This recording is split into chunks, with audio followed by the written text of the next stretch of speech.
People are looking for alternative ways to save, and bikes like this are becoming more popular, not only because of the great gas mileage, but for other obvious reasons. Yeah. Students and faculty are willing to do whatever it takes to raise money for Athens, even if it means serving spaghetti or giving up a homecoming tradition. Equipment like this street sweeper can cost the village and the taxpayers some big bucks. But when shared between multiple communities, it cuts down on cost, and that's a lesson the entire state can learn from. People who show up tomorrow will not only learn about fire safety, but get to put on the gear and even toe the line. Just imagine how much you actually sweat and get exhausted in a real building. It's a fun time though. From the strange to the contemporary, all the cars racing this afternoon were both mean and green. You hear that? Probably not. Here at the Green Grand Prix at Watkins Glen, they replaced the sound of loud engines with silence. Now usually at the store when you buy 4 bottles at regular price, it'll cost you $8.36. But after all the store savings and extreme couponing, 4 bottles is only 36 cents. This is hard work. I'm thinking about different things, that I've lost everything. People in Athens are hard at work as the flood cleanup is just beginning.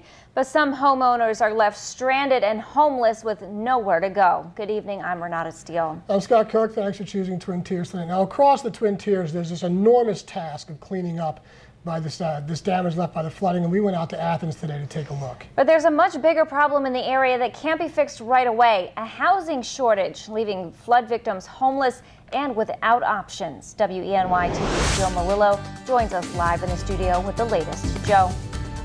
Renata, dust, dirt, and mud was everywhere on Main Street in Athens. Debris lined the street as people were working to get their life back to normal.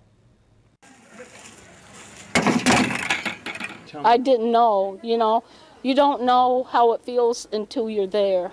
The water is gone, but just look at what's left. The remnants of lives destroyed by record flooding in Athens. While the cleanup is just beginning, another long-term problem is becoming painfully evident. Mostly housing. That's our most critical issue at this point in time. We were having a housing crisis in this area before this storm hit, and now we have a lot of houses that are condemned and gone. Piles of clothes, food, and supplies fill the Athens Township Fire Department.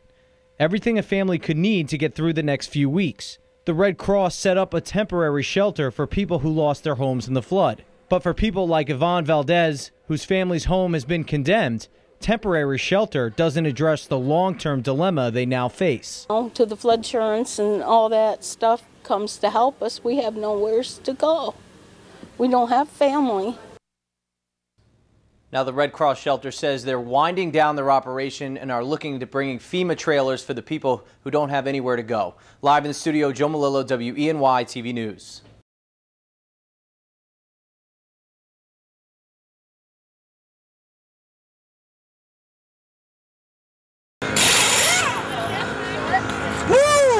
Race fever sweeps over Corning. NASCAR fans have a good reason to be excited for the future of the sport, as well as the big race at the Glen.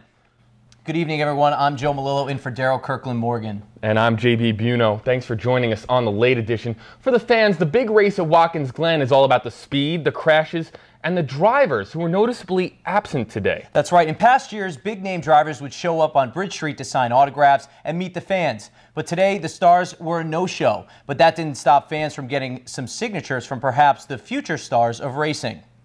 Connor Brown doesn't have a New York State driver's license, but every Saturday he drives at Woodhull Raceway, dubbed the toughest track in New York. Up until 2 years ago, Connor drove go-karts. Now, as a 15-year-old, he's the youngest driver in his class and 6th in the league standings. A lot of people think you just drive in circles, but there's a lot more. It's a lot more complex than just going in a circle.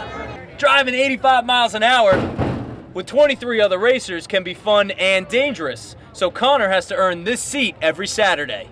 My mom's really strict about racing. If I don't have above like an 85, I think it is, an 85 in school in all my classes, then I'm not allowed to race. He loves it Saturday nights, but during the week from Sunday to the Friday, he learns there's a lot in between to get it ready and a lot of discipline on his part. Connor is more similar to NASCAR drivers than you might think. Stars like Tony Stewart started racing at dirt tracks just like Woodhull.